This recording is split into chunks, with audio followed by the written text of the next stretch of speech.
భారీ బడ్జెట్ సినిమాలకు release date అనేది చాలా ఇంపార్టెంట్. సోలో రిలీజ్ డేట్ దొరికితే జాక్ పాట్ కొట్టినట్టే. ప్రెజెంట్ తండేల్ కోసం ఇలాంటి వేటనే షురూ చేస్తుంది యూనిట్.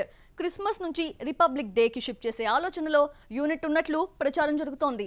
నాగ చైతన్య కెరీర్ లోనే అత్యంత భారీ బడ్జెట్ తో తెరకెక్కుతున్న మూవీ తండేల్. రియలిస్టిక్ కథతో సాగున్న ఈ ప్రాజెక్ట్ ను డిసెంబర్ 20 రిలీజ్ చేస్తున్నట్లుగా ప్రకటించింది యూనిట్. తీరా ఆ డేట్ కు గేమ్ చేంజర్ వస్తూ ఉండడంతో ఖచ్చితంగా తప్పుకోవాల్సిన పరిస్థితి.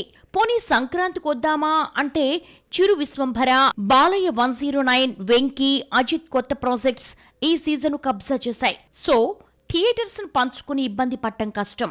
దీంతో మధ్య మార్గంగా జనవరి 26ను విడుదల చేసే దిశగా మేకర్స్ చర్చలు జరుపుతున్నట్లుగా ఇండస్ట్రీ వర్గాల టాక్. తండేల్ సినిమాకు ఓటీటీ ఒప్పందం ఎప్పుడూ అయిపోయిందే. అందుకే షూటింగ్ ను బ్రేక్స్ లేకుండా కంటిన్యూ చేస్తున్నారు. వాఘా బోర్డర్లో ఇటీవలే ఓ కీలక ఎపిసోడ్ చిత్రీకరించారు. చైతు కెరీర్ కి ఈ సినిమా చాలా కీలకం. సోలోగా వస్తేనే పాన్ ఇండియా రేంజ్ లో మంచి రీచ్ ఉంటుంది. ఆ ఉద్దేశంతోనే నిర్మాతలు అన్ని కోణాల్లో విశ్లేషణలు చేస్తున్నారని తెలుస్తోంది. ఒకవేళ రిపబ్లిక్ డే అని ఎంచుకుంటే తండేల్ అది బెస్ట్ సీజన్ అవుతుంది. ఎందుకంటే అప్పటికంతా సంక్రాంతి జోరు తగ్గిపోతుంది.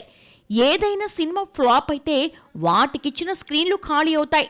బాలీవుడ్లోనూ పెద్దగా పోటీ లేదు కాబట్టి నార్త్లోనూ మంచిగా మార్కెట్ చేసుకోవచ్చు. మన తండేల్ రిలీజ్ విషయంలో మేకర్స్ ఫైనల్గా ఏ డెసిషన్ తీసుకుంటారో చూడాలి.